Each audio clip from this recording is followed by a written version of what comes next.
সুপ্রিয় দর্শক, আসসালামু আলাইকুম। যে যেখান থেকে ভিডিওটা দেখতেছেন সম্পূর্ণ ভিডিওটা দেখবেন আশা করি। এই আজকে যে নকশা নিয়ে আসলাম, এটা খুবই কার্যকারী নকশা। যারা বলতেছেন জুয়া খেলায় বারবার হারেন, শুধু তাদের জন্য আজকে আপনারা এটা প্রয়োগ করতে পারবেন। শুধু আপনাদের লাগবে একটা রূপার মাদলি। এই রূপার মাদলি হলে আপনি এই কবচটা তৈরি করতে পারবেন। এই কবচ খুবই শক্তিশালী। যদি আপনি এই কবচটা সঠিকভাবে যদি আপনি কাজ করতে পারেন, আপনি লাগাতার কাজ চালিয়ে যেতে পারবেন।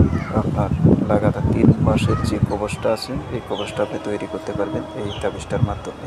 এই তাবিজটা আপনি লিখবেন, এখানে আপনার মাঝখানে আপনার নাম দিয়ে আপনি কবচটা অঙ্কন করবেন। এই যে মাঝখানে, ঠিক আছে, মাঝখানে আপনার নাম দিয়ে এই কবচটা অঙ্কন করবেন।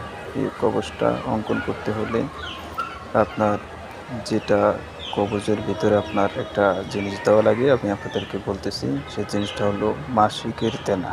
মনে রাখবেন, মাসিকের তেনা মানে নাপাক তেনা এই কবজে দেওয়া লাগে, ঠিক আছে।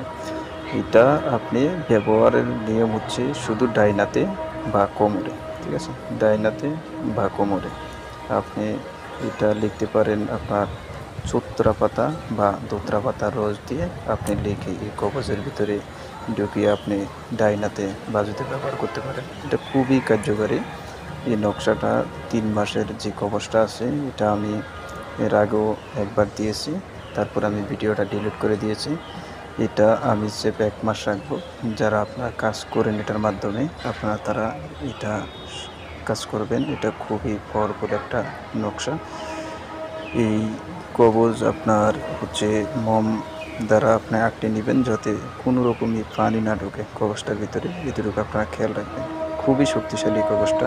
এক কথা বলতে, যখন আপনি এই কাজটা চালিয়ে যাবেন, তখনই আপনি বুঝতে পারবেন যে কবজটা কতটা শক্তিশালী। যদি আপনি সূত্রা পাতা বা দুত্রা পাতা আপনি না পান, তাহলে মেশকো জাফরান কালি দিয়ে লিখলে হবে, তবে একটু কম হবে।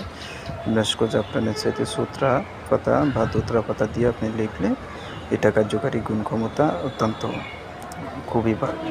এই নকশার মাঝখানে যে জায়গাটা আছে, এখানে আপনার নামটা লিখবেন।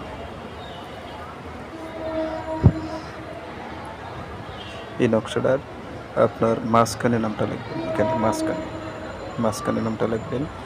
বা আপনার হচ্ছে চতুর্থ সাইডে আপনি যদি নাম টাম লেখেন হবে না, আপনি মাঝখানে আপনার নিজের নাম লিখবেন। তারপরে ওই যে উপরে বাবা মা, এখানে আপনার বাবা মায়ের নাম লিখবেন উপরে যেখানে লেখা আছে। আর হচ্ছে এই যে নাম, শুধু এখানে আপনার নিজের নাম লিখবেন, এখানে আপনার নিজের নাম লিখবেন। তাহলে আপনার নামটা হবে 2 জায়গায়। খেয়াল করবেন, আপনার নামটা হবে 2 জায়গায় লিখতে হবে। এটা হচ্ছে আপনার মাঝখানে লিখবেন বা আপনার বাবা মায়ের পাশে এটা লিখতে পারেন। নামটা সঠিকভাবে লিখবেন, ঠিক আছে। যদি পারেন আরবিতে লিখবেন, আর যদি না পারেন আপনি বাংলাতে লিখবেন, কোনো সমস্যা নেই। কিন্তু সূত্রা পাতা বা দোতা পাতা রস দিয়ে যদি আপনি লিখতে পারেন, তাহলে আপনার কাজ মিস নেই, শুধু ডাইনাতে ব্যবহার করবেন, ঠিক আছে। আর লেখার যে সিস্টেমটা আছে, এটা কেউ আপনার ভোজ পাতা থেকে লিখে, কেউ কাগজে লিখে। তো এটা বড় নকশা, এটা আপনি ভোজ পাতাতে লিখতে পারবেন না, ঠিক আছে।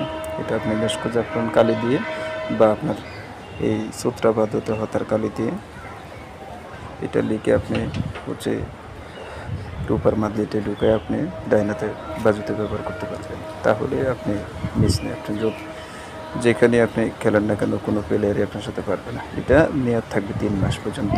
3 মাস পর্যন্ত আপনি মেয়াদ দেবেন। ওই যে উপরে যে জায়গাটা আছে, ওইখানে নিচে যে গড়গুলো আছে, এখানে একটা গড়, 2 গড়ের উপরের গড়টাতে আপনি হচ্ছে এখানে একটা মেয়াদ দেবেন, ঠিক আছে। 3 মাসের মেয়াদ দেবেন, 90 দিন। এখানে 90 লিখবেন, তাহলে এটা 3 মাসের মেয়াদ হবে। আর নিচুনে যে জায়গাটা আছে, এটার উপরের জায়গাটা হচ্ছে এখানে লিখবেন যে মেয়াদ, আর উপরে লিখবেন আপনার এই যে মেয়াদের অংশটা, এটা লিখবেন। তাহলে এটা কার্যকরী। অনেকজনে আপনার এই কবজ তৈরি করতে পারে না বা বানাইতে পারে না, বোঝে না। এটা বোঝাটা হলো সবচাইতে গুরুত্বপূর্ণ, এটা জানাটা বা বোঝাটা। অনেকজনে কবজ লেখে কিন্তু কাজ হয় না। কেন কাজ হয় না? যে আপনার নাম টাম লিখতে আপনারা ভুল করেন, ঠিক আছে। বা অরিজিনাল যে রূপার টোল আছে, এটা ব্যবহার করে না অনেকজনে। এই যে কম দামি টোল কিনে আনে, তাহলে হবে না। এটা অরিজিনাল রূপার টোল লাগবে, ঠিক আছে। অরিজিনাল রূপার টোল লাগবে। অরিজিনাল রূপা টুল দিয়ে কাজ পেয়েছি। তো সবাই ভালো থাকবেন, আল্লাহ হাফিজ। চ্যানেলটা সাবস্ক্রাইব করে রাখবেন পরবর্তী ভিডিওর জন্য।